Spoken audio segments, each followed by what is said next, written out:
Hello everyone, इस question में पूछा जा रहा है कि normal value of amniotic fluid at term. तो क्या आपको इसका आंसर पता है? कमेंट्स में बताना। एक्सप्लेन तो हम करने ही वाले हैं, तो वीडियो के लास्ट तक समझ भी लेना।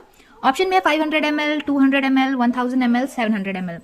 तो एट टर्म में अमनियोटिक फ्लूइड का वॉल्यूम पूछा है ना, तो क्या होता है कि 12th वीक से तो बनना स्टार्ट होता है। अमनियोटिक फ्लूइड 12th वीक से तो बनना स्टार्ट होता है जब वो 50 ml बनता है। 16th वीक में वो 100 ml बनता है। 20th वीक में वो 400 ml बनता है और टर्म में वो 600 to 800 ml हो जाता है। और ऑप्शंस में हमारे पास 600, 800 तो नहीं लेकिन 700 है, जो कि एवरेज माना जाएगा, तो आंसर ये है। पोस्ट टर्म में अमनियोटिक फ्लूइड फिर से घट के लेस देन 200 ml हो जाता है। तो ये था पूरा वॉल्यूम। अब अमनियोटिक फ्लूइड कैसे बनता है, तो वो मैटरनल टिश्यू से बनना स्टार्ट होता है, लेकिन अमनियोटिक फ्लूइड में मैक्सिमम कंट्रीब्यूशन फीटल यूरिन का होता है। मतलब फीटल जो यूरिन पास करता है वही अमनियोटिक फ्लूइड बढ़ाता है। जितना फीटल यूरिन पास करता है उतना अमनियोटिक फ्लूइड बढ़ता है। अमनियोटिक फ्लूइड होता कैसा है, तो वो क्लियर, ट्रांसपेरेंट, आइसोटोनिक, अल्कलाइन और शॉक अब्सॉर्बेंट का काम करता है।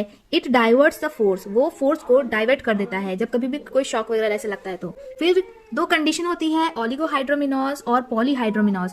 ओलिगोहाइड्रोमिनोज में अगर लेस देन 200 ml है अमनियोटिक फ्लूइड तो उसको ओलिगोहाइड्रोमिनोज कंसिडर करेंगे। अगर मोर देन 2000 ml मतलब 2 लीटर से ज्यादा अगर अमनियोटिक फ्लूइड है तो उसको पॉलीहाइड्रोमिनोज कंसिडर करेंगे। इन दोनों को कैसे पता करा जा सकता है, तो अम्नियोसेंटेसिस के द्वारा इसको पता किया जा सकता है। मोस्ट कॉमनली ये 14 to 16th वीक में अम्नियोसेंटेसिस किया जाता है। लेकिन अगर पूछा जाए क्वेश्चन में कि अर्ली अम्नियोसेंटेसिस कब करेंगे, तो वो 12th to 14 वीक में करेंगे। 12 वीक से पहले नहीं कर सकते क्योंकि 12 वीक में ही तो बनना स्टार्ट होता है अमनियोटिक फ्लूइड। तो अगर जब वो बना ही नहीं है तो हम जांच कैसे करेंगे? ठीक है, अब जो पॉलीहाइड्रोमिनोज होता है उसको अम्नियोसेंटेसिस के द्वारा बाहर निकाल दिया जाता है। जितना भी एक्स्ट्रा फ्लूइड होता है वो बाहर निकाल दिया जाता है।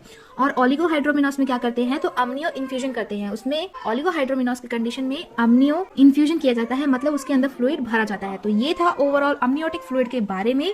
अगर आपको ये याद हो गया एकदम फिंगर टिप्स में, तो आप कमेंट्स में जरूर बताना, अपना फीडबैक जरूर देना।